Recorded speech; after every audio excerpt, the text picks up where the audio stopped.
ምናምን አንድ ላይ እንዲወጣ ከዛ ቀስ ብላችሁ ታወጡታላችሁ። ይብላችሁ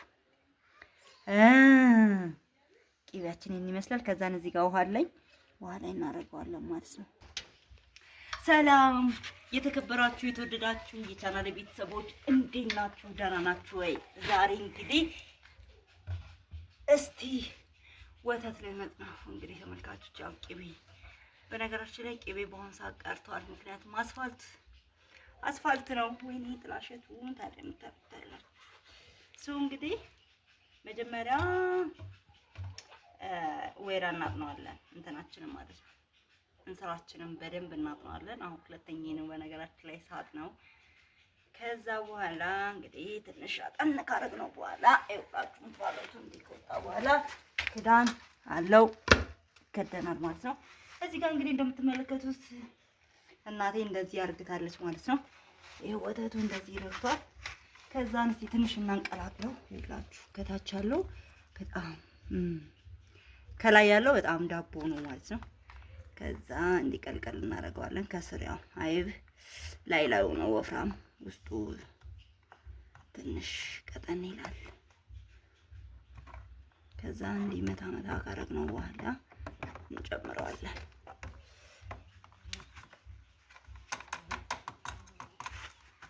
ታጣቢ ስለሆነ ከዛ በኋላ እንግዲህ ውዶችዬ እቺን እንግዲህ ከፈት እናደርግና ቀስ ብለን እናንቆረቁረዋለን።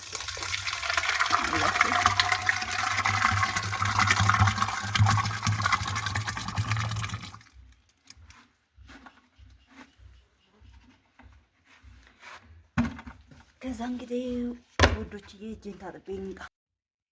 አሁን እጄን ታጥቤ መጥቻለሁ። ከዛ በኋላ እንመታዋለን። ስሞንድ እንደዚህ ጓጓላ ምናምን ስላለው እንትን እናደርገዋለን ማለት ነው።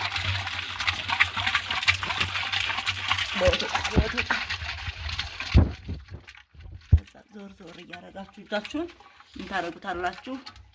ጓጓላን ታፈሱታላችሁ።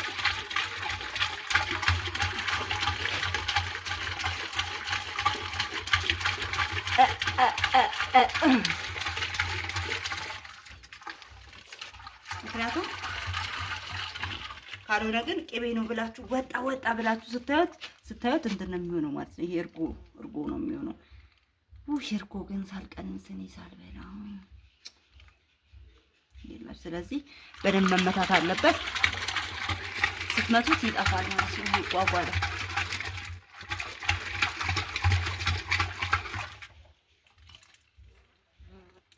ወይኔ ሶስቱ ጥፍሬ ውስጡ ቀርቷል።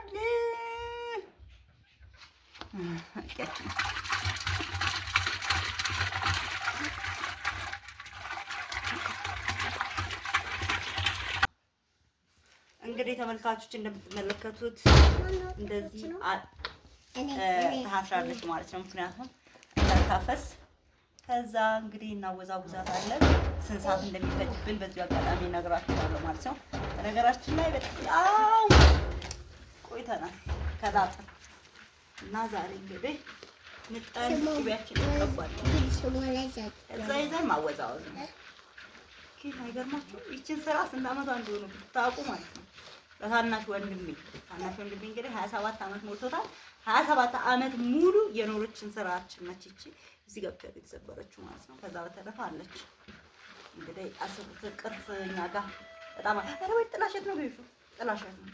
በዚህ አይብ ይቀቀልበታል፣ ይናጣል። ከዛ ይዛችሁ ብቻ ከግራ ከቀኝ እስኪ ተው ቤተሰብ ሂድ እዛ በአስር ደቂቃ መውጣት አለበት።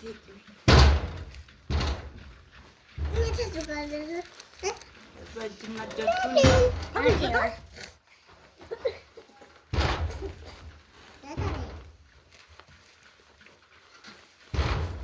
ወተቴ እንኳቴ ቶሎ ውጣልኝ እንድጠጣ ቅቤውን ለልጆቼ ሂድሽ እላት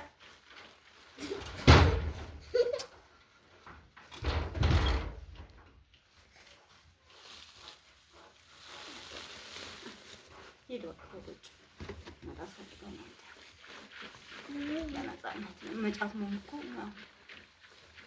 አንቺ ሊወርቅ ነው ልጁ ሚጣ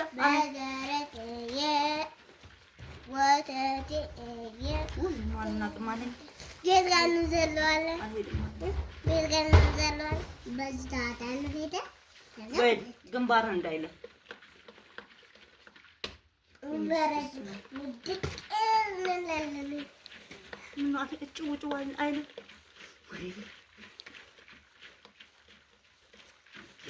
ታዲያ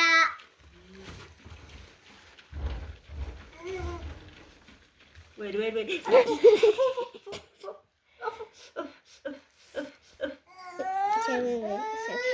እኮ ነው በእናትህ ታጋዝ የኔ ልጅ እኮ ነው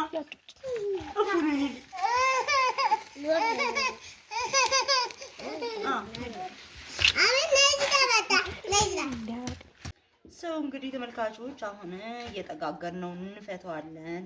ከዛ ቂቤያችንን እናያለን ማለት ነው።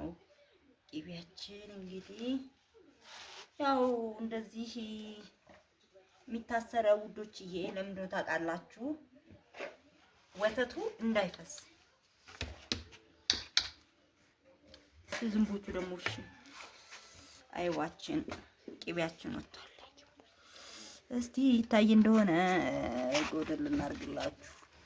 ይታያችኋል? ቂቤያችን እንግዲህ ወጥቷል። አይታይ ሌላችሁ ቂቤ እንግዲህ እንደዚህ አወዛውዤ በነገራችን ላይ ይሄ ቅል ይባላል። ይሄ ደግሞ መጨቅጨቃ ይባላል። ከዛ ይሄን ክድን ካረጋችሁ በኋላ ወተቱ እንዳይደፋባችሁ ይችን ጭቅጭቅ ይሄ ድሮም ያለ ነው አሁንም አለ። እሺ ሶ አሁን እንግዲህ ቅቤያችንን እናወጣለን ማለት ነው። እንግዲህ ተመልካቾች የዘንድሮ ቅቤ ምን አይነት እንደሆነ በዛውም ላሳያችሁ ማለት ነው። እኔ ድሮ የምታውቁት ቅቤ ነው፣ ግን ቅቤ ያለው በአሁን ሰዓት ነጭ ነው፣ እንዳትሸወዱ። ይሄው እንግዲህ እኔ እንዳሳየዋችሁ ወተቱንም አይታችሁታል፣ እንትኑንም አይታችሁታል። ግን ሲወጣ ምን አይነት እንደሆነ ቆላሳችሁ ሰብሰብ ይደረጋል ደግሞ ማለት ወደ ጥግ ይደረጋል። ለምን አንድ ላይ እንዲወጣ። ከዛ ቀስራችሁ ታወጣላችሁ። ይኸውላችሁ ቅቤያችን ይመስላል። ከዛን እዚህ ጋር ውሃ ላይ እናደርገዋለን ማለት ነው። ስለዚህ ቅቤ ያሁን ቅቤ ምን አይነት ነው? ብዙ ነው ያለው። ቆይ እኔ ለማሳየት ያህል ይሄን ላሳያችሁ ተመልካቾቼ። ያሁኑ ቅቤ ምን አይነት እንደሆነ ላሳያችሁ። ነጭ ነው። ከዛ በኋላ እርድ ይደረግበትና ቢጫ ይሆናል ማለት ነው። ከዛን እንግዲህ ያው አሁን እናንተ ቅቤ ስትገዙ በነገራችን ላይ የአሜሪካ ላም ማለት ነው። የአሜሪካ ላም የሚሆነው እንደዚህ አይነት ቅቤ ነው። ነጭ ነው። ያበሻ ነው ቢጫሽ። እንዳትሸወዱ ተመልካቾች። ቅቤ ነው ብላችሁ ስትገዙት እናንተ ስታነጥሩት የሆነ ነገር የምታገኙት ልክ እንደዚህ ሲሆንባቸው እነሱ እንትን ይደረግበታል ማለት ነው። እና እንደምትመለከቱት ከሆነ ቅቤው ይሄ ነው። ትክክለኛ ቅቤ ነጭ ነው ማለት ነው። እንግዲህ ይሄንን ቅቤ ዛሬ ምን እንደማደርገው ላሳያችሁ።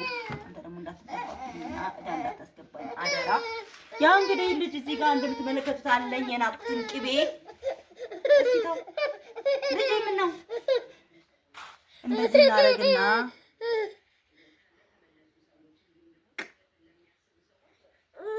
ዛሬው ትኩሱ ማለት ትኩሱን ቅቤ ለልጅ የቀባሁት ናሽና ና ሰው እንግዲህ ተመልካቾች የዛሬው ቪዲዮ ይሄንን ይመስል ነበረ።